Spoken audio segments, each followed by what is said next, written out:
Mr. Botticelli, your hands are tied on Schedule 1.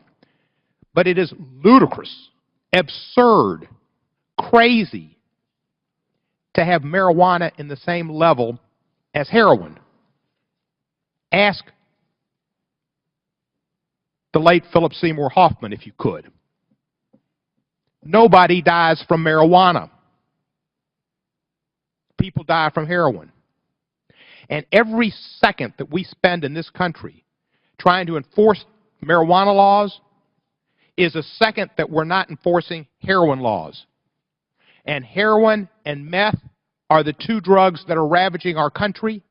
And every death, including Mr. Hoffman's, is partly the responsibility of the federal government's drug priorities for not putting total emphasis on the drugs that kill, that cause people to be addicted and have to steal to support their habit. And heroin and meth is where all of your priorities should be. And it's not just Mr. Hoffman, a brilliant actor at 46 years of age, who first went to prescription drugs and then came back to heroin. That's our two major issues, I guess. I had a young friend, son of a girl I dated, who died of a heroin overdose about 2 years ago. I went to a party in Memphis recently, not Vermont, where the governor spent his entire State of the State hour address talking about the ravages of heroin in his state, but Memphis, Tennessee, where 4 women, give or take my age, well, maybe 15 years younger, sometimes I lose perspective, talked about heroin being a great problem among their children and in the Memphis community, and about another young man who had died of heroin. Heroin is getting into the arms of young people. And when we put marijuana on the same level as heroin and LSD and meth and crack and cocaine, we are telling young people not to listen to the adults about the ravages and the problems, and they don't listen because they know you're wrong. Because as Mr. Micah said, we know a lot of young people smoke marijuana. They shouldn't. Young people should be being young people. The most precious commodity in the world is time. Young people have got lots of time. Mr. Mike and I don't have that much more time. That's just the realities. And when you're young, enjoy being young, playing ball, taking it easy, just doing kids' things and learning. And you shouldn't be doing drugs, but they are. And we need to make sure that we keep them alive. We need to educate them. But our efforts ought to be toward meth and heroin. That's where efforts should be. And it shouldn't be Schedule 1. Anybody that goes to jail for marijuana is a crime when people for possession are taking their liberties away. It's a waste of money. It's a waste of resources. It's a crime committed by our government. There is a cultural lag in this country, and this Congress is a leader in it. With all due respect, you should be listening to scientists. I understand the parents who are grieved because their child died of an overdose. They didn't overdose on marijuana. And you're listening to them rather than the scientists? Mr. Botticelli, it may go back to A Few Good Men, the movie, Jack Nicholson. You can't handle the truth. The truth is the drug war failed. Your direction on marijuana is a failure. Get to dealing and saving kids from heroin overdoses. My young 22-year-old friend died of a heroin overdose. Yeah, he smoked marijuana, probably the first thing he did.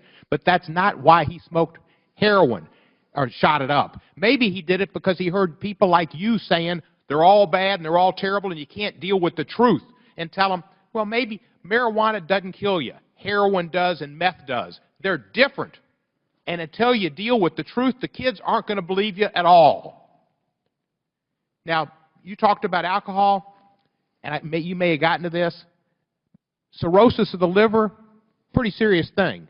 Violence against spouses and women. People don't smoke marijuana and beat up their wives and girlfriends. They get drunk. Sometimes they beat up their wives and girlfriends.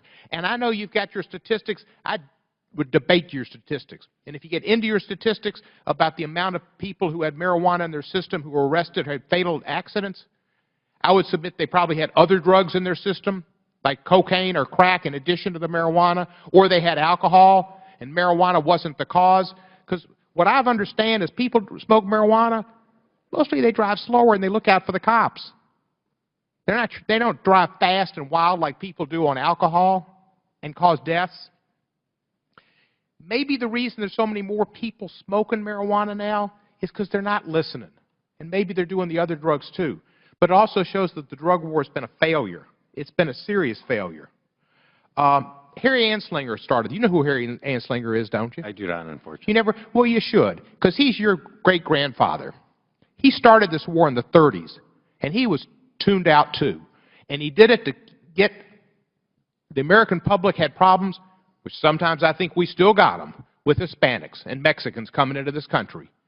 And it was a war on Hispanics and African Americans. And that's when they made marijuana illegal, was in the 30s. And it was all directed at those people. And Latinos are just as much discriminated against as African Americans in disparate arrests. It still continues to this day. It's 85 years since Anslinger started this. And it's the fact that we spend so much time arresting people is sinful. You talked about the overall effects of marijuana. Again, you can't name one person who's died from an overdose of marijuana, can you? Not to my knowledge, sir. Right. And you say the cumulative effects. Do you know people, possibly, or heard of people who smoke marijuana who are corporate giants, run banks, run major corporations? Do you know about these people? Yes, sir, but I also know equal number of people. I know a substantial number of people who also have gone on to develop significant disorders who have smoked marijuana. Again, 1 in 9 people who try marijuana develop a dependency, and we know that particularly those kids who use it earlier in their Kids shouldn't use it. Kids shouldn't use it ever. And at age 18, people shouldn't be arrested for it. Mm-hmm. Maybe it should be 21. But kids shouldn't use it. That's something we all agree on. But the fact is, we need to put our priorities toward heroin and meth. What percentage of your budget goes towards heroin addiction?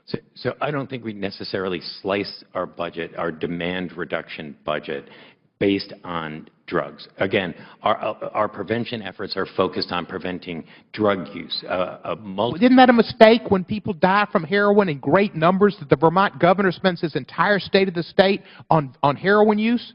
And we don't distinguish and try to save people's lives? That's when you knock people over at the corner store. It's not to get money to buy a donut because you're high. It's to buy heroin because you're hooked. Mm-hmm. That causes people to die. What percentage of your budget goes towards heroin addiction? So I don't think we necessarily slice our budget, our demand reduction budget, based on drugs. Again, our prevention efforts are focused on preventing drug use. Isn't that a mistake when people die from heroin in great numbers that the Vermont governor spends his entire state of the state on heroin use? And we don't distinguish and try to save people's lives? That's when you knock people over at the corner store. It's not to get money to buy a donut because you're high. It's to buy heroin because you're hooked. Mm-hmm. That causes people to die. Our office in 2011, I think, acknowledged the burgeoning prescription drug and opiate epidemic that we have in the United States.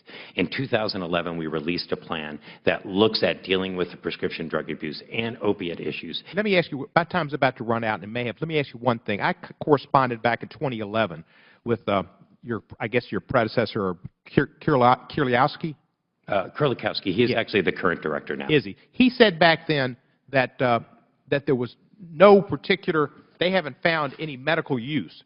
To date, however, the FDA and the Institute of Medicine have not found smoked marijuana to be a safe or effective medicine for any condition, nor has any medical association come out in favor of smoked marijuana for widespread medical use.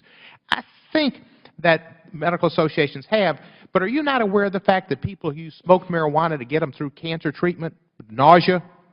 I do, sir, and it's never been our office's position to either to arrest people who've been using medical marijuana. I think it's important for us, and again, unfortunately, that the FDA is not here. You know, that it's the FDA process that ultimately determines the scientific efficacy of a. But couldn't you try to influence it? Shouldn't that be part of your job? I had a buddy who was a SEAL. He died of pancreatic cancer. So when he was he smoked marijuana at the end. His mother said it's the only thing that makes oral smile or eat. So that was pretty good. So our role in this is to rely on the FDA scientific process to determine. That's our influencing role, is to rely on the science. I would also say, and I find it unfortunate, and I think I would ask the chairman to invite Dr. Nora Volkow, who's the director of the National Institute on Drug Abuse, because that's where our policy and our science is derived from. We are a science-based office and a policy-based office. And I think if you listen to Dr. Volkow, who is not involved in a political discussion around substance use and marijuana, she will lay out for you the scientific evidence that. Well, let me ask you this. You are prohibited by law from using any funds to study marijuana legalization for medicinal purposes or any other reason. You're the only office in the federal government that's restricted in that way, and you're required to oppose any scheduling of Schedule I substances, rescheduling like marijuana, that have been approved for medical purposes. Aren't you troubled by these constraints, and don't you think that your expertise should be allowed to be used in study science and contribute to a positive classification of drugs? So I'm not familiar. Congress put that language in our reauthorization, and I'm actually not, I don't know the background of that. Would you support legislation to allow you to participate and to voice your opinion and to use science as a basis for your determination? Well, what I would do is support that federal agencies have the ability to do that. So yours is prohibited by law. Should that restriction not be lifted? Again, I think we'd have to have subsequent conversation in terms of. You mean you think you should be muzzled? I think that it's important that our office not involve itself in terms of given legislation or given activities. And I believe that that was the genesis for that language, that the office not involve itself in state. But the totality of the drug world, you need to participate. And if you realize that medical marijuana, as 20 states have found, can help people with cancer, with nausea, with those maybe glaucoma. I mean, Montel Williams apparently has some benefits from it. Lots of people do. That you should be able to participate and set our drug policy straight. Your job should be to have a sane drug policy, not to be muzzled and handcuffed. Yeah. From, again, my standpoint, I'm happy to engage in fuller conversation, is that has not handcuffed other offices and other federal agencies who are tasked with that work from investigating. In 1971, Congress created a commission that was headed by Governor Schaefer of Pennsylvania to study federal marijuana policy. That commission came out in favor of decriminalization, but it wasn't put in place. That was 1971. Would you support a new commission to study federal marijuana policy? So I haven't seen that legislation. I'd be happy to have further conversation. Would you? It's a concept. Again, I think we'd be happy to have a conversation in terms of what that might look like. Thank you, sir. And I yield back the balance of my time. Well.